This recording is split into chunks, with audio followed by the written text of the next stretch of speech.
dia, boa tarde, boa noite, muito bem-vindos ao MBCV Cast, quintas-feiras à noite. Agende aí no seu tempo para que você possa estar conosco, ouvindo um pouco de ou testemunho ou alguém que traga um conhecimento especial, né? E nós estamos em pleno mês de dezembro, e no mês de dezembro temos uma data muito relevante para nós que somos filhos de Deus, cristãos, que é o Dia da Bíblia. E nós trazemos aqui uma pessoa que não é acumuladora, tá, gente? Ele é colecionador, assim ele se autodenomina colecionador de Bíblias, né? E nós vamos falar hoje com o Diego Batista. Seja muito bem-vindo, Diego. Oi, pastora. E aí, galera, tudo bem? Estamos aqui para falar sobre o Dia da Bíblia. É isso aí. Pastor dos adolescentes aqui no MBCV e educador físico, né? E um estudioso, né? Ele também tem pós-graduação em psicopedagogia. Enfim, tá aí se organizando, né, para poder também compartilhar conteúdo com a gente. Vamos lá. Como é que surgiu essa história de Bíblia? Eu sou apaixonado por história, né? E aí quando você começa a ter conhecimento sobre a Bíblia e a história da Bíblia, como ela foi constituída, algo que me chama muita atenção é a preservação que ela teve ao longo da história. Então, podemos dizer assim, a pergunta, onde se originou a Bíblia, digamos assim, né? A Bíblia se originou em Deus. E aí que eu vejo o quão tremendo é essa questão, né, da origem dela em Deus, e que, óbvio, foi necessário ser transmitida aos homens de maneira inteligível, de maneira que o homem pudesse compreender, basicamente, qual é a vontade de Deus, quem é esse Deus e o plano de Deus para o mundo, para a humanidade, né, e em específico, assim, em especial, digamos assim, o plano de salvação que nós temos, né, através das Escrituras. Então a gente chama de Sagradas Escrituras, porque foi um livro, né, é uma junção de vários livros, né, 66 livros, né, que nós temos a Bíblia protestante, né, a Bíblia evangélica, e que as Escrituras foram inspiradas por Deus. Então significa que, por meio do Espírito Santo, Deus estava soprando e o homem inspirando e transcrevendo o que nós temos hoje, que é a Palavra de Deus. Ela não contém a Palavra de Deus, mas ela é a própria Palavra. E ela faz essa afirmação acerca de si mesma. Então, a Bíblia tem origem em Deus. E foi transmitida aos homens de maneira inteligível para que nós pudéssemos compreender quem é esse Deus, a vontade de Deus e o plano dele para a humanidade. Ok, então, e se alguém da nossa audiência não é evangélico, protestante, e ele é católico, ele pode ler a Bíblia do crente? Pode, né? O que a Bíblia Católica tem, e tem a da Igreja Ortodoxa também. Então, houve uma divisão também da igreja, a própria Igreja Católica, né? Temos a Igreja Católica Apostólica Romana no Ocidente e no Oriente Ortodoxa. Essas Bíblias que eles utilizam tem o que nós chamamos, protestantes, os livros apócrifos. Que Explica! Os livros apócrifos são livros que não foram aceitos nem pela tradição judaica e nem pela igreja primitiva. Então, esses livros, elas têm para nós um cunho histórico, porque elas relatam a história, mas a igreja primitiva, quando formou o cânon, que o cânon é o compilado de todos esses livros, 66 livros, ela tirou os livros apócrifos, que foram produzidos ali entre o período do Antigo Testamento e Novo Testamento, que houve 400 anos de silêncio, que a gente chama.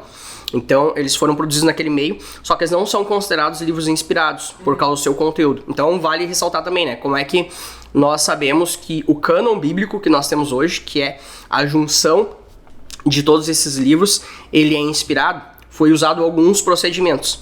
O cânon do Antigo Testamento, ele foi fechado pela tradição judaica.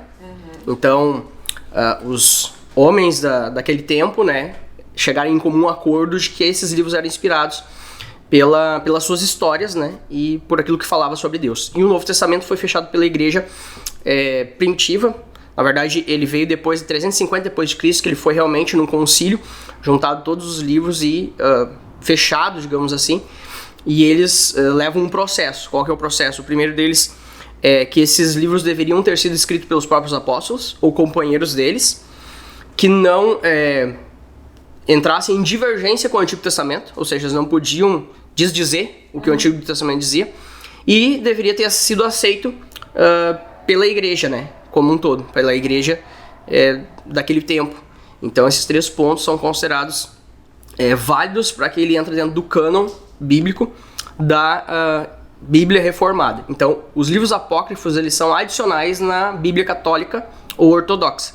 Então, se alguém que é católico vai ler a Bíblia protestante, ela vai encontrar os mesmos livros que ela tem na católica. A única coisa na católica, ele tem os adicionais, que são chamados apócrifos, que a igreja protestante não aceitou como inspirados, porque tinha algum desses fatores aí em falta, né? Faltando. Só a nível de curiosidade, cânon significa vara de medir reta. Então, digamos assim, que eles consideraram aqueles escritos como algo reto e justo para ser medida a fé do cristão. Pois é. Tu tá falando, eu tô pensando, será que não teve política no meio disso aí? São homens, né, que se juntam, mas aí vem a questão da fé cristã. A fé cristã se baseia na palavra, onde ela é inerrante e infalível, suficiente e clara. Então, se tem dentro da tradição e dentro dos escritos de que Deus preservou, através do seu Espírito Santo, homens santos, revestidos do Espírito, que chegaram nesse consenso da igreja primitiva. E aí usaram esses pontos. Então esses livros apócrifos, eles contradiziam algumas coisas do Antigo Testamento, por isso que não entraram, ou eles não foram escritos pelos apóstolos ou por companheiros dos apóstolos, e por conta disso não foram aceitos. Então foi usado critérios, né, dentro disso, e aí se entende, dentro daquilo que a gente estuda na teologia hoje, de que sim, o que nós temos hoje é suficiente, é inerrante, é infalível, porque é baseado naquilo que o Espírito Santo deu à igreja primitiva. Porque o Espírito Santo se manifestou na igreja primitiva, através de Pentecostes, o Espírito Santo desceu, e esses homens lá da origem acabaram chegando nesse consenso. Então, quanto mais proximidade com a origem se tem, maior a fidelidade. Então a gente tem hoje traduções da Bíblia variáveis traduções. Essa seria a minha próxima pergunta, né? Porque a gente tem vários níveis dentro da igreja, vários níveis de pessoas, e até fora da igreja, porque existem algumas pessoas que simplesmente elas creem que se elas abrirem a Bíblia e colocarem ali na sala da casa, ou num lugar onde todo mundo passa, aquela palavra que está sendo dita na Bíblia, ela vai... Havia uma força misteriosa, né? Que vai tomar conta do ambiente. Então tá. Então a gente tem a nossa audiência grande, então existe um tipo diferente para cada nível de maturidade do cristão ou não de Bíblia, né? De tradução. Tá, a gente tem as questões de tradução da Bíblia e a gente tem as questões de interpretação da Bíblia e de estudos bíblicos. Então, acerca de tradução, nós temos ela traduzida para o português através de João Ferreira de Almeida, muito conhecida, né? Você vai olhar lá, revista, corrigida, fiel, atualizada, enfim, as inúmeras João Ferreira de Almeida. Só que buscando um pouco mais original, nós temos a Septuaginta. A Septuaginta é a tradução da Bíblia para o grego, ou seja, tradução do hebraico do Antigo Testamento e do aramaico, algumas passagens em aramaico, traduzidas para o grego. E o Novo Testamento, basicamente, ele foi traduzido diretamente no grego.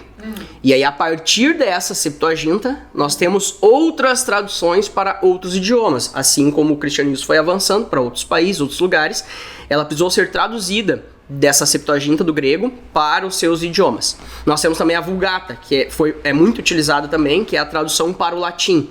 Então, pegou diretamente do hebraico, aramaico e traduziu para o latim. Então, nós temos essas duas que são as mais perto do original, a Septuaginta e a Vulgata. E a partir dessas traduções, esses homens de outros países acabaram fazendo essa tradução dessas passagens bíblicas, né? E aí existe dentro dessa questão, né, existe o texto crítico e majoritário, onde ele busca no mais antigo ou no mais recente. E aí a gente tem manuscritos.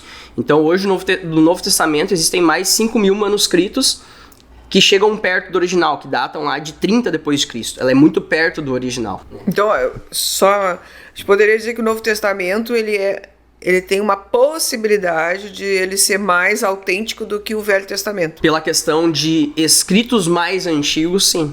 Nós temos mais cópias, porque hoje nós temos cópias de cópias, né? Então nós temos mais cópias. Porque tem a máxima, né? Quem conta um conto aumenta um ponto. Né? E como é que tá isso com a Bíblia? É igual? Em relação da Bíblia, no Novo Testamento, nós temos mais de 5 mil manuscritos. E aí é o livro no mundo com o maior número de cópias perto do original que se tem. Nenhum outro livro no mundo que conta algum tipo de história, relata algum tipo de história, tem tanta. Então existe a ciência da história, né? Os historiadores, todos concordam, sendo cristão ou não cristão, concordam que a originalidade ou a fidelidade dos textos que nós temos hoje, ela é muito aproximada do texto original, por causa dessa ciência da história. Sim. Então nós temos alguns personagens históricos que eles também não têm algum achado arqueológico, mas tem algum relato histórico sobre ele. A gente fala muito sobre Alexandre o Grande. Você não tem assim, existiu Alexandre o Grande? Nós acreditamos que sim, porque a história conta isso. Então a história, o relato histórico, ele é considerado uma ciência, né? Então dentro disso, a Bíblia se aproxima muito da fidelidade. Então hoje se entende que dentro do estudo científico que 99% da Bíblia é fiel aos textos originais. Esse 1% de talvez dúvida se relaciona muito a lugares, nome de pessoas e datas. O que não desfaz o contexto histórico ou a mensagem que ela quer entregar. Então existe uma fidelidade muito grande. E existem, claro, alguns... dentro do Antigo Testamento existe também uns manuscritos, principalmente no Mar Morto, né? Mas o que nós temos hoje é mais cópia de cópia. Então o Novo Testamento ele tem mais, sim, manuscritos do que o Antigo Testamento, né? Por uma questão de tempo, de deterioração do material, né? Foi feito cópias de cópias, né? E dentro disso, óbvio que podem ter alguns tipos de alterações, mas aí volto a dizer que dentro daquilo que a gente estuda, o Espírito Santo teve esse papel de preservação da história, porque a Bíblia foi perseguida por muito tempo, os cristãos foram perseguidos e esse foram livro queimados, destruídos, né? Tentou aniquilar, digamos assim, a história cristã, mas dentro de tudo isso nós temos o Espírito Santo como agente ao longo da história, preservando, né, esse texto, e temos o processo de transmissão, né, as cópias, né, e aquilo que foi sendo relatado durante a história da igreja e aquilo que foi transcrito para folhas, para que nós pudéssemos hoje estar estudando essa Bíblia. Então hoje que a gente tem em nossas mãos é um grande privilégio poder estudar a história. E tem outras questões, né? A gente vê profecias sendo cumpridas, o texto não se contradizendo. Só para ter uma ideia, a gente tem mais em torno de 40 escritores da Bíblia, num período de tempo de 1500 anos.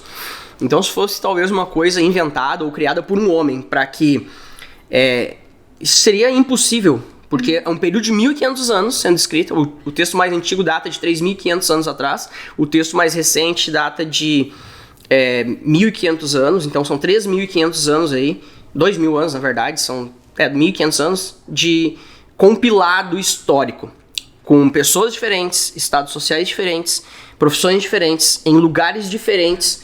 Então a gente diz que a Bíblia tem mais ou menos 40 escritores, mas um único autor, que foi ele, o próprio Deus, através do Espírito Santo, que manteve a preservação de toda essa história sendo contada, e ela não se contradizendo. Isso é o que mais impressiona, né? Todo esse tempo, quantidade de pessoas envolvidas, a transcrição dela, e acaba não se contradizendo a história principal, o nicho principal, que é o próprio Deus, né, vindo a este mundo e salvando a humanidade de si mesma, né, através de todo o relato bíblico desde Gênesis e Apocalipse. Então o livro mais antigo que se data, a princípio, é Gênesis ou o livro de Jó, não se tem um consenso acerca disso. E o livro mais recente se acredita que seja Apocalipse, entre as cartas de João, que o próprio João escreveu, e o livro de Judas. Então, o livro mais antigo e os livros mais recentes. Então, isso são muitas informações e muitas coisas que evidenciam que aquilo que a gente tem hoje é fiel. E é real, está ao nosso alcance, né? Mas mesmo, por exemplo, agora, nesses tempos atuais, né, até com a IA, aí trabalhando, a inteligência artificial trabalhando, a gente tem muitas traduções atualizadas. Essas traduções mais atualizadas que nós temos, que inclusive falam de uma forma muito mais simples, muito mais informais, elas também pode ser levadas em consideração? Ou tu acha que aí já houve muita alteração no texto? Aí a gente tem o cânon fechado, que são os livros, que são os escritos. E aí quando um homem pega para retirar, ou para acrescentar, ou para multiplicar que seja algo, ele está contradizendo a própria palavra, que a própria Bíblia diz, né, que aquele que retirar ou acrescentar alguma coisa dessas escrituras é considerado maldito. Então, existem muitas vontades humanas acerca daquilo que se quer em cima da Bíblia, né? Então, dentro dessas questões de tradução, nós temos uma questão de equivalência. A equivalência dinâmica e a equivalência formal. Dentro da tradução, a equivalência formal, ela traduz palavra por palavra para o idioma atual. E na equivalência dinâmica, nós temos uma tradução do sentido. Então lá tem certa passagem lá que fala sobre as entranhas. Se usava muito antigamente as minhas entranhas. Quando as pessoas queriam falar sobre isso, ela estava usando literalmente a palavra tripas. As minhas tripas estão, né, de tal maneira. Só que ele estava querendo se referenciar às emoções que ele estava tendo naquele momento. No mais profundo do ser. Isso, no mais profundo ser. Então, na equivalência formal, ele faz uma tradução direto. Tripas, entranhas. E na equivalência dinâmica, ele faz uma tradução no sentido da palavra, querendo falar da profundeza, da misericórdia, da compaixão e tal. Então, quando você faz uma tradução utilizando isso, você está traduzindo a própria Bíblia de fato. Agora, quando você acrescenta ou retira algo do texto, aí você está adulterando a Bíblia. Então, dentro da questão de tradução, né, seguindo nas traduções que nós temos, quem traduziu foi, para o português, naquilo que nós temos na nossa língua, foi João Ferreira de Almeida. Foi o primeiro tradutor da Bíblia, naquilo que a gente conhece no português hoje. Isso, ele começou esse estudo, ele era português, estudou na Holanda e tal, e começou essa tradução. Ele fez primeiro o Novo Testamento, depois ele fez o Antigo Testamento, não conseguiu concluir, porque faleceu. Aí os seus... aqueles que auxiliavam ele acabaram concluindo, mas nós temos aí a revista corrigida datando de 1940 e poucos no Brasil. Então não é algo tão distante. E aí nós temos outras, né, versões vindo adiante. Mas nesse sentido, nós temos essa equivalência, essa formalidade, porém sempre quando ela altera, adultera alguma coisa, tira ou coloca, já não é mais o escrito original. Então, dentro disso, nós temos as revistas corrigidas, atualizadas. Aí nós vamos para alguns outros. Tipo, nós temos hoje muito circulando no nosso meio a NTLH, que é a nova versão da tradução da linguagem de hoje, né? Ela já é uma paráfrase. Então, é necessário sempre você ter mais do que uma tradução para poder buscar essa referência. Verdadeiro sentido. Se ela altera ou não altera. Então, nós temos na corrigida, na Almeida corrigida, algo que é mais antigo, digamos assim. Então, tem uma fidelidade maior, porque ela foi escrita também usando uma equivalência formal, palavra por palavra, né? Dentro da NVI, por exemplo, que é a nova versão internacional, nós temos uma equivalência mais dinâmica, que é botando um pouco mais de sentido, mas se aproximando muito do texto também original.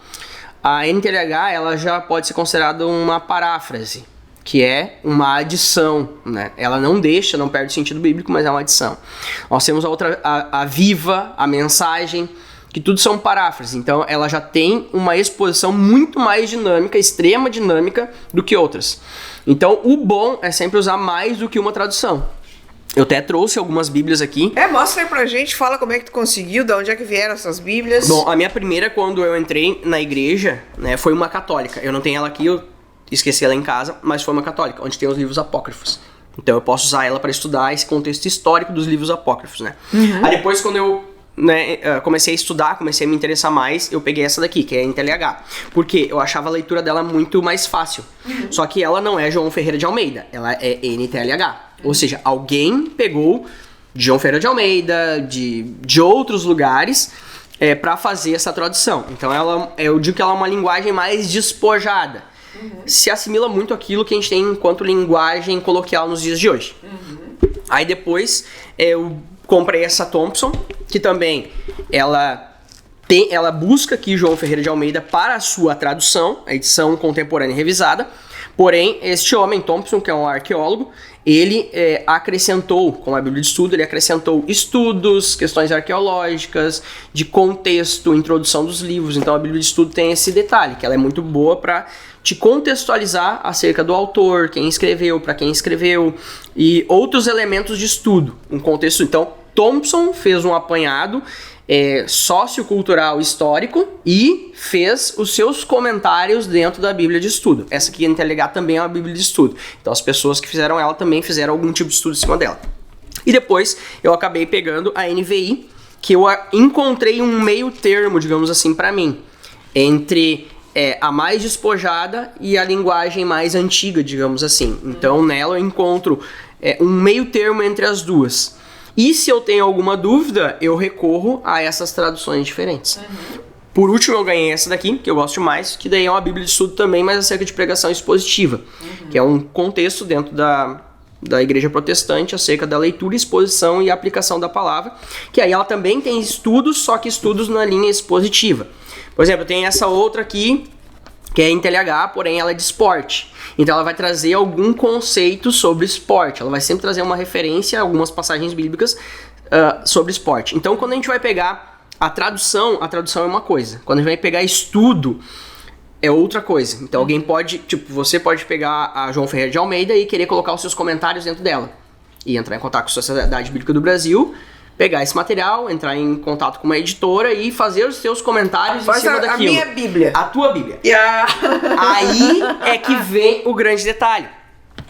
E que tradução é uma coisa, comentário bíblico é outra. Então você precisa sempre estar munido de vários estudos para verificar realmente se aquilo é coerente com o texto bíblico, se tem coerência, porque eu posso começar a inventar coisa em cima de um texto, né? Agora, com a IA ajudando, a pessoa pode pegar a Bíblia e ela pode fazer os comentários dela, e então vai ter a Bíblia do adolescente, vai ter a Bíblia do trans, vai ter a Bíblia da mulher, vai ter a Bíblia do diabo, porque já tem, né? Então... E aí vem a questão da ação humana, né? E aí a gente precisa sempre voltar para os escritos mais originais para verificar se aquilo condiz ou não condiz com aquilo que está escrito na Bíblia. Se realmente essa interpretação. Eu costumo usar assim, eu pesquiso muito e assisto muitas pessoas e vejo muitas pessoas. Se ela está falando alguma coisa muito diferente que outras pessoas não falaram, eu coloco um ponto de interrogação. Nossa, eu vim com uma nova revelação, com algo completamente diferente do que outros estudiosos estão falando. Eu coloco um ponto de interrogação. Por quê? Porque se eu começo a querer andar meio que na contramão daquilo que todo mundo tá falando, existe um ponto de interrogação a ser colocado. Peraí, vamos ver. Pô, estudioso A, B, C e D estão falando Y. E apareceu um do nada agora, contemporâneo, que tá falando XY. Alguma coisa de estranhar. Porque é difícil, porque a gente tem toda a revelação da palavra aqui. Tem toda a revelação de Cristo aqui. Não significa que Deus não vai nos revelar novas coisas, mas ela não vai se contradizer com o que está escrito. Então se aparece alguém falando algo que é bíblico, mas que contradiz aquilo que a Bíblia já vem falando ao longo dos anos e que estudiosos já vem falando, ponto de interrogação. Coloca um sinal de alerta. É outro evangelho. É outro evangelho. E o próprio apóstolo Paulo fala, né? Se eu mesmo pregar um outro evangelho, se alguém aparecer pregando outro evangelho, que seja anátema. Que seja o quê? Amaldiçoado. Que não esteja no meio de vocês. Então, a gente ainda tem o Espírito Santo para nos trazer essas questões. E eu sempre, quando alguém me manda algum vídeo, alguém pregando, de alguma ministração e tal, você que estuda a Bíblia, você que tem contato com o texto bíblico e se aprofunda e que tem interesse, quando algo parece estranho, o Espírito Santo te alerta. Você fica desconfiado. Essa fala parece estranha. Isso que não é o que o texto está querendo dizer. E aí você começa a estudar o texto, começa a buscar outros estudiosos, você vai realmente encontrar algo que, isso aqui tá diferente. Principalmente quando aparece alguém famoso, alguém famoso que se converteu e começa a falar um monte de coisa, essa pessoa começa a falar algumas coisas, você começa a achar estranho aquilo. O que é isso? Está entrando em discordância com alguma coisa que a Bíblia está falando. E aí você vai se aprofundar para saber se aquilo é bíblico ou não é, né? E claro, vai usar de outras pessoas que estudam a palavra, outros teólogos que estudam a palavra para saber se é ou não é. Dentro do próprio cristianismo, digamos assim, nós temos algumas interpretações da Bíblia. Mas basicamente essas interpretações elas tratam de questões secundárias da Bíblia e não primárias. O que a gente diz sobre isso, que são questões que não vão alterar o contexto bíblico, a mensagem, quem é esse Deus, mas vão discordar principalmente de coisas escatológicas, né? Quando vai ser, se vai ser antes, vai ser depois, se a igreja vai passar, se a igreja não vai passar. Mas esses cristãos, eles concordam na mensagem da Bíblia, que Deus, né, se fez homem, morreu na cruz, ressuscitou e ascendeu aos céus e um dia voltará. Essa é a grande, né, mensagem de toda a Bíblia. Eles não discordam disso, mas talvez discordam de alguma interpretação ou outra. O problema é quando adicionam ou alteram o texto bíblico para adicionar ou tirar alguma coisa. Aí é um problema, né? Que nem eu tenho ouvido falar, né, que existe um grupo aí que está organizado para tirar todas as palavras pecado da Bíblia. Essas são coisas que... Alteração, é a adulteração. E essas outras bibliazinhas aí? Isso aqui, como eu falei antes, né, o pessoal me chama de acumulador, eu gosto de me chamar de colecionador. Então, eu achei algumas coisas no reciclável, né, o pessoal vem aqui e coloca reciclável na igreja, então eu achei aqui um Novo Testamento que data de 13/4 de 58. E que pode ver, né, as folhas aqui são bem pálidas, né, são bem amareladas, né, mas como eu gosto de história, eu gosto de guardar coisas antigas, né, eu tenho bastante coisas antigas. E esse aqui, eu não sei falar alemão, né, mas eu quero levar para alguma pessoa ainda, mas a princípio me parece um Novo Testamento escrito em alemão também, e que eu achei no reciclável também. Deixa eu só ver se tem aqui os livros escritos em cima.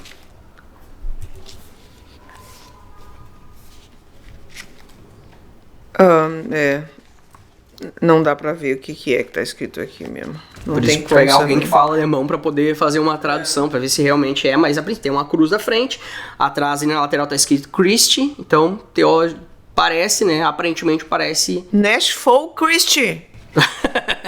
Se alguém souber, já coloca nos comentários depois o que significa. Eu falei assim, ó, Nashville Christi. Meio alemão. Mas parece alemão.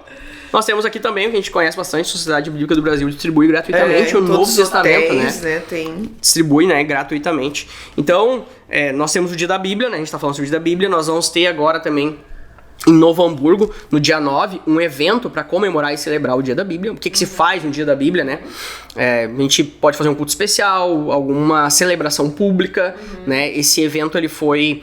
a partir de 2001, ele já é comemorado desde 1858, se eu não me engano, quando os primeiros cristãos evangélicos da Europa e dos Estados Unidos vieram para cá. Porém, ele entrou como lei, né, a partir de 2001, como um calendário, dentro do calendário nacional. Segundo domingo de dezembro é celebrado e comemorado o Dia da Bíblia. Aqui no Hamburgo vai ser no sábado, no dia 9, por causa das preparações do final de ano. Disponibilizaram o dia 9, no sábado, para nós fazer um evento. Nós vamos estar ali reunidos na Praça do Imigrante, para estar celebrando. Vai ter apresentações artísticas, a leitura da Bíblia continuamente durante aquele período de tempo lá, evangelização, atividade para as crianças, apresentações artísticas, como eu falei, música, dança, teatro, né? Então nós vamos estar realizando um evento aqui em Novo Hamburgo no dia 9, a partir das 9 horas da manhã até às 22 horas da noite. Esse evento vai ser realizado, onde a gente tem a disponibilidade aí de equipamentos e materiais para estarmos realizando a celebração, a comemoração do Dia da Bíblia. A gente, né, costuma dizer que a Bíblia, o Espírito Santo, a palavra, Jesus Cristo, Deus, a gente precisa lembrar dela todos os dias. Não só um dia no ano. Mas é uma data simbólica, onde nós temos a oportunidade de, juntos, celebrarmos esse dia. E eu acho que também despertar naqueles que não têm o hábito de leitura. O interesse, né? E a gente vai fechar o programa, né? Porque o pastor Diego é aqui uma bíblia ambulante, falando. Mas vamos lá, vamos fechar o programa. Eu vou fechar o programa com uma pergunta, né? É assim, ó, por que eu preciso ler a Bíblia? É uma boa pergunta, e a Bíblia é a revelação de Deus. Deus se revelou de maneira natural a todos os seres humanos através da criação, através da história e através da consciência humana. O próprio texto fala sobre isso. Deus se revelou de maneira geral à humanidade. Porém, a humanidade pecaminosa acabou se afastando de Deus e não querendo estar com Deus. E o que nós temos hoje na Bíblia? A revelação especial de Deus. Então, por que eu devo ler a Bíblia? Porque ali contém quem é esse Deus, a vontade de Deus e o plano dele para a humanidade. Sem a Bíblia, sem esse compilado de 66 livros que relatam sobre a história da humanidade e sobre o Messias, sobre o ungido de Deus, o escolhido de Deus, ela traz a revelação especial que causa o despertamento espiritual do indivíduo. E que somente através dela, por meio de Jesus Cristo, da revelação de quem é Deus através de Jesus Cristo, que o ser humano pode tomar uma decisão de aceitá-lo ou não aceitá-lo. Então, por mais que nós tenhamos uma revelação geral da parte de Deus pela natureza, pela história humana, pela consciência do homem, é somente pelas Escrituras, mediada pelo Espírito Santo, é que nós temos a revelação especial de Deus, que se dá através de Jesus Cristo. Eu posso fazer a leitura de um texto? Claro. Eu gosto muito desse texto, que é o livro de Hebreus, que ele diz o seguinte: há muito tempo Deus falou muitas vezes e de várias maneiras aos nossos antepassados, por meio dos profetas. Mas nesses últimos dias falou-nos por meio do Filho, a quem constituiu o herdeiro de todas as coisas e por meio de quem fez o universo. O Filho é o resplendor da glória de Deus e a expressão exata do seu ser, sustentando todas as coisas por sua palavra poderosa. Depois de ter realizado a purificação dos pecados, ele se assentou à direita da majestade nas alturas, tornando-se tão superior aos anjos quanto o nome que herdou é superior aos deles. Então, é através da palavra que nós temos essa revelação de quem é esse Cristo, de que ele é o próprio Deus, que veio à humanidade para nos salvar. E é por isso que é muito importante nós termos conhecimento da palavra de Deus, da Bíblia, e estudarmos a Bíblia e termos esse desejo e interesse, porque por meio dela, Deus revela o seu plano especial para toda a humanidade, de salvar toda a humanidade, mas deixando em aberto para que o ser humano possa fazer a sua escolha de decidir estar com ele ou não estar com ele para todo sempre. Se alguém que está nos assistindo agora não lê a Bíblia deve ser lida todos os dias, pelo menos um versículo por dia para você ir criando o hábito. Mas, pastor, qual que é o livro, o principal livro, ou como que a pessoa vai começar, por que livro? Começa lá em Gênesis, ou começa lá nos Salmos? Por onde? Qual o melhor livro? Essa é uma grande dúvida, né? Que todo mundo tem, que todo mundo se bate, né? Porque tu olha assim, é um livro gigante, tem tantas coisas aqui dentro, por onde que começa? Então, primeira coisa é ter bíblias, né? Então, eu acredito que você ter mais do que uma é sempre bom. Mas uma linguagem que você possa entender e compreender. A primeira coisa é escolher uma linguagem que você possa entender e compreender o que está sendo dito. Para isso é muito bom a NTLH ou a NVI. Eu aconselharia uma dessas duas traduções. Se você quiser ter outra de estudo para acompanhar, é legal, é bacana, é sempre proveitoso. Mas essas te dão uma linguagem que se aproxima mais da tua realidade. Acerca de livros bíblicos, eu indicaria começar pelos livros que relatam o personagem principal da Bíblia, que é Jesus Cristo. Então nós temos ali os evangelhos segundo Mateus, Marcos, Lucas e João. Então eu indicaria começar pelos evangelhos. Ah, mas qual dos evangelhos? Cada um deles foi escrito para um público específico. Mateus foi escrito para o povo hebreu, que trata sobre Jesus Cristo como rei. Marcos foi escrito para o povo gentil, que trata Jesus Cristo como servo. Lucas foi escrito também para um povo mais romano, né, porque foi escrito especificamente para Teófilo, né, mas ele trata acerca de Jesus Cristo como filho do homem. E João trata Jesus Cristo como filho de Deus. Então eu sugeriria começar por João, mas depois ler a sequência dos evangelhos, porque eles são relatos distintos, mas que contam a mesma história. Então eles vão se entrelaçando um com o outro. Perspectivas diferentes da mesma coisa. Então tem detalhes que vão se entrelaçando. Né? Então acredito que João seria bom, trata como filho de Deus, é uma linguagem que trata mais do amor, né? Na questão de sendo Jesus Cristo o próprio Deus. E depois eu passaria para as cartas, né? Então, essa seria a minha sequência hoje, tendo, né, o conhecimento, estudado de várias maneiras, lido de várias maneiras. Eu começaria pelos evangelhos, que tratam acerca da história de Jesus Cristo, depois iria para as cartas. E dentro dos evangelhos, mas dentro dos evangelhos, por onde eu começo? Então, vamos ser um pouco mais específico. Começa, então, pelos milagres de Jesus Cristo, pelas parábolas de Jesus Cristo. E aí você vai tendo esse esmiuçar dessa pessoa, dessa figura, desse personagem que é o próprio Deus, né? E dentro da própria leitura, você tem bíblias que têm subtítulos. Então, é muito para mim ler um capítulo inteiro. Comece por subtítulos. Leia aquele subtítulo, entenda aquele subtítulo, faça anotações sobre ele. O que Deus... A gente usa no Acampa Verão isso muito, né? Qual é a ordem de Deus aqui nessa passagem? Qual é a promessa de Deus nessa passagem? E como eu posso aplicar ela no meu dia a dia? Anote 3 coisas daquilo que você leu. Não queira ler o livro inteiro, talvez uma pegada, você vai ficar muito confuso, ou não queira ler o capítulo inteiro. Mas se aproveite dos subtítulos porque auxiliam, ajudam nós a degustar. Eu costumo dizer que não é uma competição da leitura da Bíblia. Mas você precisa degustar a Bíblia, né? Eu quero, muitas vezes, eu vou ler em 1 ano, eu vou ler em 1 mês, eu vou ler toda a Bíblia. E às vezes você passa muito batido e corrido nos detalhes. Então, deguste muito mais a Bíblia do que torne uma competição. Eu costumo dizer que Deus não está preocupado com a nossa auto-performance, né? Com a nossa ter uma alta performance, mas Ele está preocupado com o relacionamento. E relacionamento precisa de tempo, então faça com calma, né? Deguste com calma aquilo que a palavra está falando. E um detalhe muito importante, sempre é necessário ler a Bíblia com a ajuda do Espírito Santo, porque ele pode ser lido como um livro histórico qualquer. Agora, quando eu oro antes, pedindo ao auxílio do Espírito Santo, eu tenho o próprio autor dela me conduzindo pelas Escrituras Sagradas e me ensinando diretamente. Eu posso ouvir uma pregação, eu posso estudar com outras pessoas, mas quando eu leio a palavra de Deus, é o próprio Deus falando comigo diretamente. Então sempre ore ao Espírito Santo para que ele te ajude na leitura daquele texto e te faça entender naquele momento. E a Bíblia ela é viva. Hoje eu leio um texto, ele fala algo comigo. Ano que vem eu leio o mesmo texto, ele vai falar outra coisa comigo. Porque nós, seres humanos, vivemos tempos diferentes, porém a palavra é imutável e ela é aplicável, né, no nosso tempo contemporâneo também. Então, a Bíblia fechada na tua casa, ou mesmo aberta, em qualquer livro que seja. É um livro. É um livro como qualquer outro livro.